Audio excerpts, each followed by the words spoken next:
Hij stond aan de basis van Apple.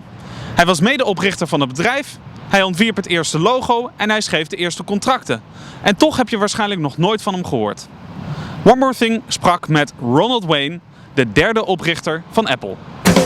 Wake me up in San Francisco. We'll preach to the choir before dawn.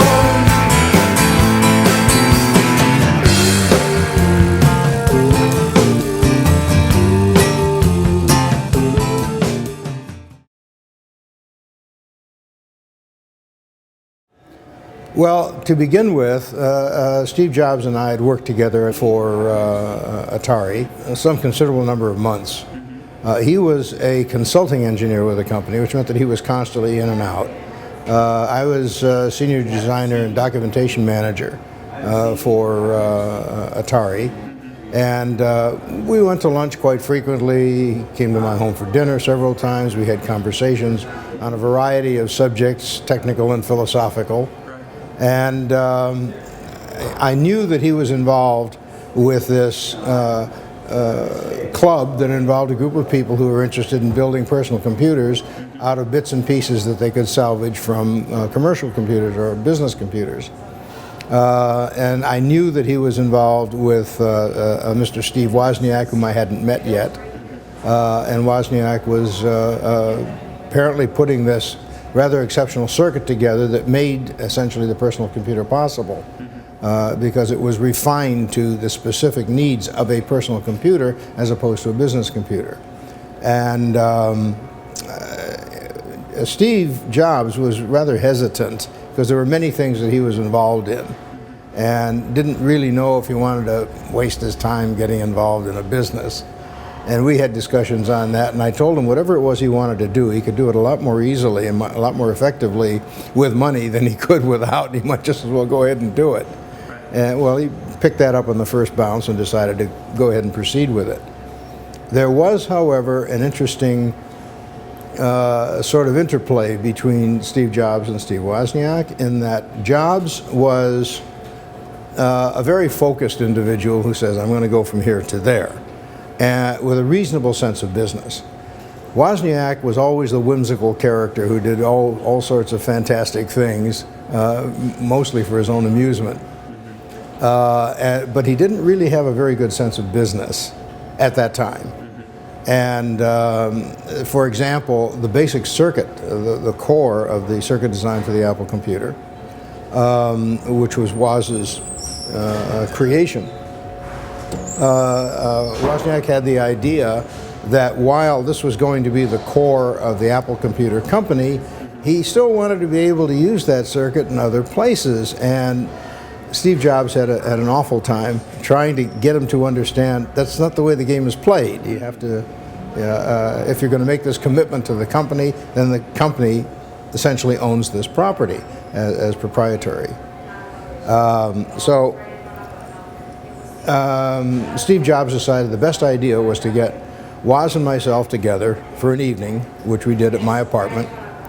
And I spent the next 3 hours getting Wozniak to understand the reality of the business. Finally, he got the message across and agreed, okay, it's proprietary to the Apple Computer Company. But Steve Jobs was concerned that if he was going to have difficulties like this on this issue, there were probably going to be many issues along the way.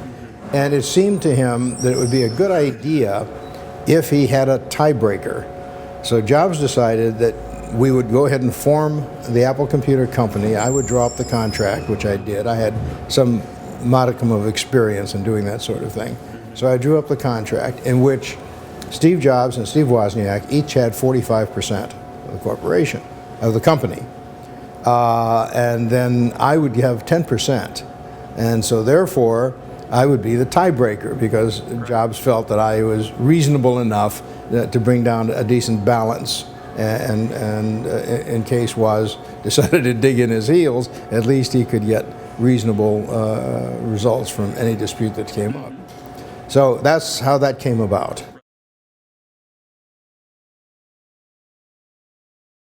Well, it's a nice piece of artwork. It's a terrible logo for the modern world. And I knew that at the time. but I had been somewhat infected by Wozniak, and I felt very whimsical. And I took up a pen and paper that afternoon, one afternoon, and I put that together. Obviously, Apple, Newton, new ideas, etc. I'm somewhat a devotee of poetry, and I am very familiar with Wordsworth. And the last line in one particular sonnet, "A mind forever voyaging through strange seas of thought alone," I thought was absolutely apropos to the situation. So I did this Gothic design with a flowing ribbon that had the Apple on it and an Apple computer name on it. And it was fun. That's what it was. It was fun. I never anticipated that it would become literally the logo for the company. I understand in one of the first shows that they had, he'd taken that thing and blown it up to a huge hanging flag almost over the site. It was quite interesting. You have to understand that I was 15 years their senior, and I'd had some business of my own, and as a matter of fact, a rather unfortunate situation had occurred several years before, in which I had formed a corporation to design and build gaming machines, slot machines in Nevada, before I discovered that I had no business being in business. When the thing collapsed and I came back to California with $600 in borrowed money, I spent the next year and a half paying off all the obligations. I bought back all the stock, 100 cents on the dollar, because that was philosophically the way I dealt with things. But it was a rather traumatic experience. And we had formed this company now with Wozniak and Jobs and myself, in which I had 10%, but it was a company, not a corporation, which meant that any of the liabilities that were there, 10% of them were mine, whether I created that liability personally or not. Jobs, I had later discovered, had gone out and sold 100 computers to a place called the Bite Shop. And the Bite Shop, unfortunately, had a terrible reputation for not paying its bills. And worse than that, Jobs had gone out and borrowed $15,000 for the materials to satisfy this order. And I wondered there, since I would be on the hook for about $1,500 and had no idea where I was going to get it, if this thing blew up. So I was becoming quite nervous about that. How many other obligations they were going to make before that could really cause me serious problems.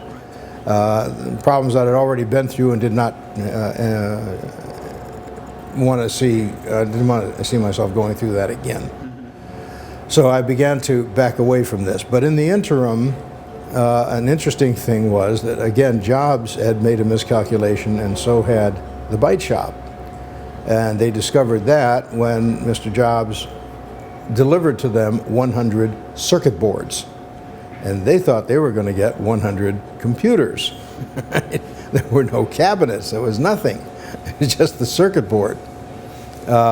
Anyway, he resolved that problem, but recognized immediately, of course, as soon as they start building these machines, quote, in the garage, they're going to have some sort of a cabinet. He was also out at that time looking for funding for a serious corporate entity that would be formed out of Apple Computer Company. So he approached me because I was a senior designer. I had done packaging for electronic equipment, some industrial design work, and so on. So he said, design me up a cabinet for this, which I did. Now, I was concerned about whether or not this was going to become a viable enterprise. And therefore, I did not want to see thousands and thousands of dollars spent on tooling for a cabinet for a product that might not go anywhere. And at that time, who knew? My crystal ball had blown a fuse, and I couldn't tell you whether it was going to succeed. So I designed a fabricated cabinet that was highly stylized. It had all sorts of curious features in it, such as a timbre door that covered the keyboard. And the idea was that when you closed the timbre door, you turned off the computer. When you opened the timbre door, it came on. Well, it's a feature that never got adopted into anybody's computer, as far as I know. Nonetheless, I had done this, and Steve was modestly happy with the idea, but the cabinet was never built.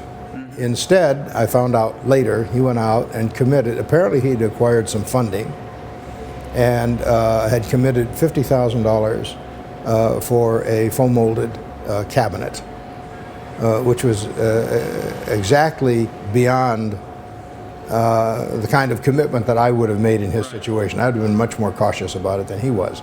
All of which served to justify my opinion that, wait a minute, this is pretty hazardous. I mean, these guys were whirlwinds, and working with them was like having a tiger by the tail, you know. You can't hang on and you can't let go. All right, so I eased myself out of that enterprise and formally separated myself from the company. One comment I made to him at the time was, go ahead, found Apple Computer, it promises to be something very, very successful. If it succeeds, it'll really be monumental. I said, but don't forget what you wanted the money for. He forgot. I think, and this is my own personal opinion, people develop a technique, a method, a procedure for going after something in order to achieve a certain end. But in the process of doing this, he became, in this particular situation, so involved in the business of forming a company, energizing a company, letting the creative juices flow and all the rest, that the business of doing business itself became a dynamic for him and all-encompassing, so that anything else, whatever he was going into this for, just drifted away. It was gone. It is now beyond the level of a developing corporation. It has gone off into the General Motors, General Electric, Siemens kind of enterprise, so that philosophical concepts relating these things simply go out the window. Business demands define how the company runs.